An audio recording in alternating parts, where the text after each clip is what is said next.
All right, everybody, welcome to the new podcast, Word for Word. I'm Clayton Hester here, and I've got Ethan Schumer with me. I've got Reagan Tibbs with me. Ethan is with College Democrats, and Reagan is with College Republicans.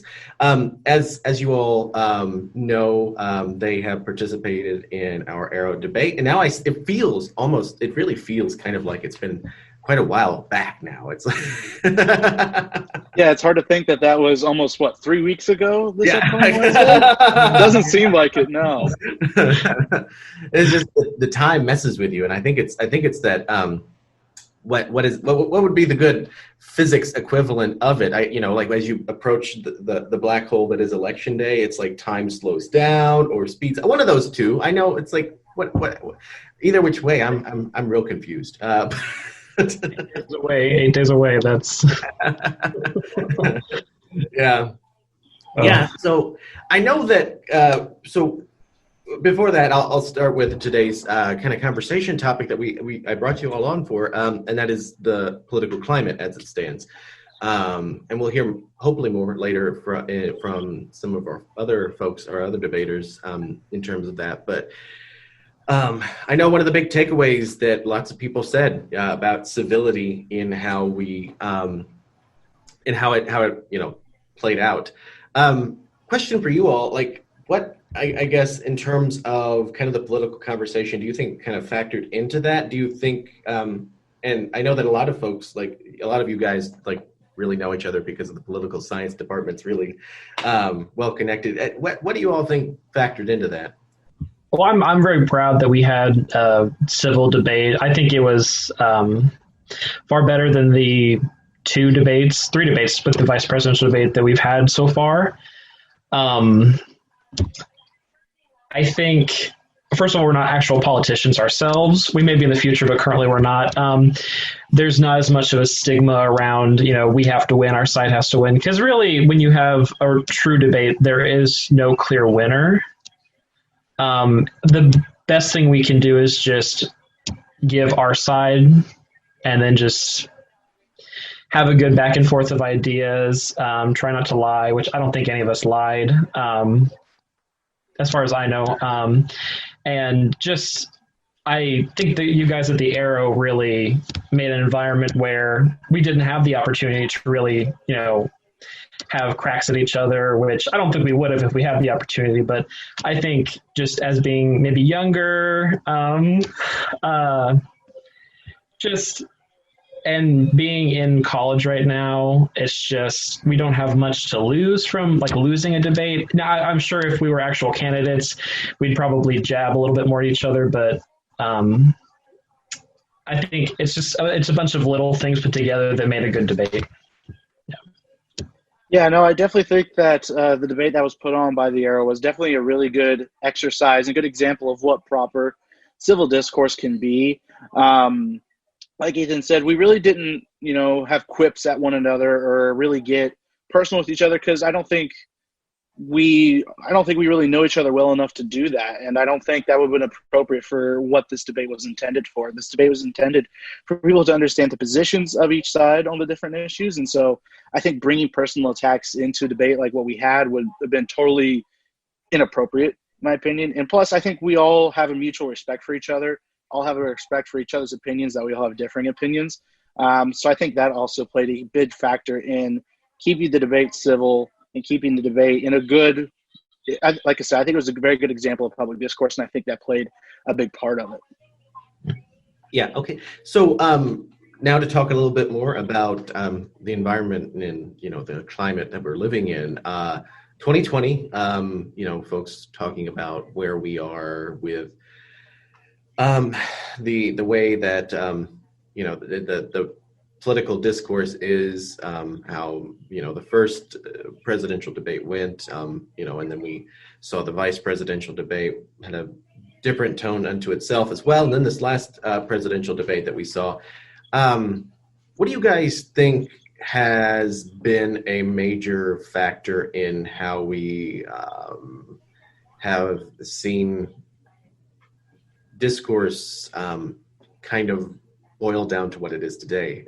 If you would agree that kind of discourse isn't the best it could be, then what do you think is a factor in that? Well, political polarization is at its greatest level since before the Civil War. Speaking from a historical perspective, I can say it's likely because of the fall of the Soviet Union. When the Cold War ended, Americans kind of lost that one great enemy that we had. And you can see polling, you can track how members of Congress vote, how presidential administrations, how their policies lie, that Democrats have become more liberal and Republicans have been becoming more conservative. I happen to think that Republicans are becoming more conservative and the Democrats are liberal, but we won't get into that. But I think that just both parties have become much more extreme than they used to be, especially since the 1980s and before the 50s especially. If you look at just the platforms for Joe Biden and Donald Trump, so different. They agree on so little. And I think that all people are becoming less tolerant of other people. Democrats are converging into cities and Republicans are left in small towns with a very small population of liberals. We're not speaking with each other. We're not, around each other physically. And we both watch different news channels, which means we get different perspectives. It's just kind of the perfect storm, really, of political polarization. Yeah, no, I agree with you, Ethan. Yeah, looking at a historical perspective, I don't think we've been as polarized since Civil War and even 1968. The 1968, that whole year, 2020 feels like a more extreme version of 1968. Not only do you have Bobby Kennedy get assassinated, but you had, massive riots across the country. You had so many things that happened in 1968, and you see the political polarization, especially on. I think both sides. I think starting from then, kind of started to get a little more polarized. But then now, as we entered, as Ethan said, since the end of the Cold War, and now the information age has come about. With the spread of social media, things like Facebook, Twitter, people have been more keen to go find the information that they want to hear. Because before it was everybody listened to Walter Cronkite on CBS News, they listened to Dan Rather on ABC, they listened to. There are these three, the three big channels had their evening news, and that's all you really heard. But now you can go to Fox, you can go to CNN, you can go to CNBC or MSNBC. You have so many different options. That way people now have the ability to listen to information they want to hear. And that has been a big contributing factor, if you ask me, of political polarization. You see, and I remember being shown this many times, in PS 103 and in PS 240, where we see, back in like the early 80s, both parties and both voters were kind of in the middle towards each other. There wasn't a whole lot of difference. But now, as you start going into the 2000s and into today, both parties and voters are starting to get on the extremes of each political spectrum. There's still some in the middle, but there's not very many. So I think having access to information, also people spreading disinformation and facts that and things that may not be necessarily true, and people selectively picking out information that they think backs up their argument. I think that has been probably one of the biggest contributing factors to political polarization. I don't know. I think, those are my two reasons why there's been a lot of political polarization lately. Yeah, and so one of those things I wanted to talk about was social media as it stands today in today's climate. And I know there's a lot of conversation about what kind of needs to go on with that, with free speech kind of being a part of the big issue when it comes to how much should these entities, these private, these social media entities, how much should they allow in terms of free speech goes, how things are going, how they even interact with public officials. Kind of what are your guys's kind of feel for what is going to kind of be the situation as far as social media goes? Do you think it creates kind of a problem with public discourse as far as, folks being able to directly respond with the rate in which news and politics happens? Well, I will say that with social media, it's much easier to insult people. Like me personally, I would never insult someone to their face, but if I was upset enough and I was heated enough, I definitely would insult someone online. And especially you can see people, your identity does not have to be known. You can have a Facebook profile, have a random name, not have a profile picture. You can say whatever you want, and unless they track your IP address, nobody knows who you are. And that goes with fake news as well. I think Facebook, Twitter, all the social media platforms, they've done a better job at preventing false news, the spread of false news, especially by foreign entities. I think there's still a problem, and obviously we know that fake news spreads much faster than real news. And I try to live by, if I read a story and I'm like, that doesn't sound right, it's probably not true. When you see like crazy stories, like Hillary Clinton ran a pizzeria that was the front for like a sex ring, that's crazy. And I'm sure there's other, I'm sure liberals, especially extreme liberals, have done similar attacks against Republicans, Donald Trump, for instance, and Reagan might know more about that. I'm sure he'll know more about that than I do. Social media is not going away, so these companies need to do a better job at making sure fake news is struck down. And I think us as people who use social media need to do a better job of seeing, well, like I said before, if something sounds too weird, it probably is. Yeah. Yeah, I know whenever I go on social media and I see a news story, whether it be someone posts it on their own personal page or they actually share a link to it, I always go to two or three different other news sources to see if the story is actually true. And at that point, if I don't find it anywhere else, I'm a little more skeptical of it. But if I find it on a couple other pages, I'm like, okay, yeah, this seems a little more legitimate. But no, social media is a double-edged sword. There's the bad part. The good part of it is we're able to be really connected. We can figure out what's going on in everybody's life. We could share what's going on in our daily lives. And it's easy to connect people. Before you'd have to send a letter through the mail or call somebody, but now you can send an instant message from anywhere in the world to anybody to anywhere in the world. And that's a really phenomenal thing, honestly, to keep us connected. But social media does, like Ethan said, has some problems. You can hide behind a computer screen.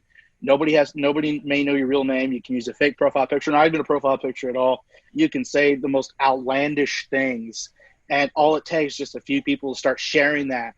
And then it just snowballs and snowballs and snowballs. And that's when you get these massive, whether it be fake news or just these most random rumors that are out there float around. And so, yeah, social media, I think, has a very big part in the polarization that we see amongst the people. And I think social media companies, do the best they can. And I think they maybe could do a little bit better, but I know they do, like on Facebook, I see all the time, fact checking, using different articles and different resources to fact check information. And I know Twitter is doing the same. I believe Twitter is doing the same as well, maybe Instagram. So I know they're doing their best to try to provide accurate information, but you're going to have people that are going to believe what they believe. You're not going to change their opinion no matter what you show them. You could show them definitive proof that what they're saying may not be right, but there's still going to be those people. They're going to be firm in their belief, firm in their position. You're not going to change it. So, I think social media companies are doing the best they can. There's still a long way to go to try to solve the issue of fake news and disinformation regarding issues. And I don't know how that's going to play out. Well, that'll be interesting to see. I wanted to follow up, Reagan, for you in terms of something Ethan had said about in terms of both sides with kind of their approach, or not of course officially those different sides, but actors within different kind of subsets of the political spectrum. Do you guys, and start with Reagan, do you all see is it kind of like is there like an equal balance of offense? Is one side a particularly bad kind of, I don't know, influence in those sorts of things, or what kind of things do you see? So I come from a pretty conservative area, pretty Republican area back home. And so a lot of my Facebook friends and a lot of, people I follow on Facebook, post conservative things, but I also follow people that don't necessarily agree with those views. And I mean, I don't know what it's like on the other side. I can't comment on that because I don't follow very much people on the left or people from that side of the political spectrum on social media. But what I can say is I feel like there are people on the Republican side who are very, if they see a Trump tweet, they're going to automatically assume what it says is factually correct, whether it is or not. And I think there are a lot of people, probably more so than the previous type I just mentioned, that are going to want to see definitive information first. So I think there's definitely those people out there that are going to see any sort of information they will on Facebook. I've seen people that have shared things on Facebook that were proven not to be true. But then I've seen people that share information that is actually true. So I think there's a fair share of people on the right side that are on the right that share information that's not actually accurate versus people. I mean, I can't say what it's like on the other side. Maybe Ethan could speak to that more, but I think there's more so that look for actual legitimate information than like post just whatever they see on Facebook or post their own opinions or find a story in some weird, not very well known site that posts that cherry picks information from different sources. And so that's what I see on my side. So I don't know what it's like on the other side for Ethan.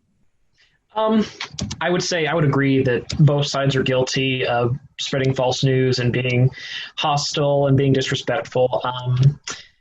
Like you, opposite of you, I follow most of my, let's say Facebook, for example, most of my friends are liberal. I do have some conservative friends, family members, stuff like that.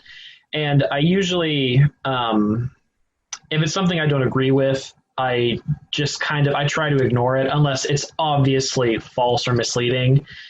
And I almost try to play like the middleman everywhere I'm at. Like if I'm with because I'm a moderate and I'm much more moderate than a lot of my friends who are liberals, I try to kind of bring them closer to the center. But then when I'm with like conservative family members, I try to bring them a little towards the middle. And that's what I would envision. My perfect America would be a bunch of moderates and like a few people on the political extreme. But yeah, I've seen a lot of false news from both sides. And I will say Trump is different from Republicans. When I talk about Democrats and Republicans, I kind of put Trump as a third party that there is, and no disrespect if to people who support Donald Trump, but there are people who quietly support him, and then there are his extreme followers who believe everything he says, even when it's not factual. And I'm sure, Joe Biden hasn't been perfectly honest all the time, but I don't follow every word he says. I take it with a grain of salt. So within the Trump era, you see rallies and you see people spewing garbage and very offensive things, chance to lock her up. That's just awful. And I wish that both parties could become, like I said, more moderate. Sure. And I ask this question not as a way to, try to get a gotcha moment where it's like, well, this side is particularly worse or anything, and trying to narrow somebody into that. The real kind of the purpose being is that it's interesting to see, and, just the other day I encountered this. There was a story that actually had broken towards more the beginning of October regarding Trump's antibody therapy. Basically, it had said that it was derived from fetal stem cells, from it basically that he had benefited from an abortion. And so then that also then factors into the opinions that you see popping up. And so what was kind of being seen was, attacks from the left in terms of Trump's hypocrisy on this issue. And so then you see things like USA Today, which, well, it nuanced it more in its fact check, saying that there were fetal derived cells used in the testing of this therapy, but it was not him directly. Those sorts of things that in terms of getting those stories more clear and more direct, and helping public discourse in terms of how people are hearing these things and kind of understanding this. And so, do you think that the situation has kind of reached a point? I kind of this is kind of what I like to call, in terms of my kind of question style, like one of those quick crystal ball questions where I ask you a what if. But if depending on how this election goes, what do you all see as far as kind of how rhetoric, how public discourse evolves based on who wins the election, whether it be Trump or Biden? I'm not looking forward to. So I want the election to be over. I'm sick of the ads. I think we all are. We're sick of the ads. We're sick of everything on social media. I'm not confident. I hate to say this. I'm not confident for whoever wins that public discourse will get better. If we see a Trump victory, I predict the same things that happened in 2016 and 2017. Protests, people on the left not honoring the results of the election, saying he's not my president. And especially if he loses the popular vote but wins the Electoral College again, which is very likely will happen if he does win. Now, if Joe Biden wins, we could see violence from the right, and this is from the far, far extremes of the party. Nothing like, I don't expect Reagan to be out there, protesting or anything like that. Maybe, I don't know. But of course, this is the extremes of both sides doing these kind of things. I can't say if anything can be done to help. I think the spread of false news, if we can crack down on that, that will help a lot. And I think politicians themselves, especially members of Congress, need to watch what they say and do, because they're our leaders and they set the example for us. Like, I think the president and members of Congress should be far more respectful than the average public, and that doesn't always happen. So. Yeah, I agree with Ethan. Whoever wins this election, I think there's going to be, whichever side, is on the losing side, there's going to be misinformation. There's going to be the same things that I think we saw after 26. There's going to be, I don't think it's really going to change that much. If anything, it could even get worse, which I hope it doesn't. But no, I'm not one of those that's going to, if Trump loses, I'm not going to go out to the streets and protest. I'm not going to show up at a polling place and, as an armed militia. I don't even own a gun, so I wouldn't even. But no, I think that whoever does win, whether it be Trump or whether it be Biden, I think both are going to have kind of a problem of trying to unite the country. I mean, I'm not saying one's a better uniter than another. I think they both have pros and cons as to who's the better uniter, but and who can unite, their own base versus, people outside of their base. But I think whoever it's going to be very hard to try to combat against what we saw in 2016. I just don't see things really changing that much in terms of getting for the better. Again, it possibly could get worse, and I hope it does not get worse, because I am with Ethan. I'm tired of it already. I mean, we're not even to Election Day. We've been in this for I don't even remember when the first Democratic candidate started running for office. I mean, we've been seeing this for so long now. The election cycle's been going on. It feels like it's been an eternity. But I don't think 2020 as a year itself has helped that at all. So yeah, no, I'm definitely in agreement that nothing. I don't think really a whole lot's going to change. Especially, I don't think a whole lot's going to get any better. I think that Elizabeth Warren was the first Democrat to announce for president. I think she did it in early January on New Year's Day or New Year's Eve in 2019. It was right around then, and I think Ted, back in 2016, Ted Cruz was the first one, and he was almost January of 2015, very early on in 2015, way before, a year before Iowa. Yeah, I'm why are you starting this early?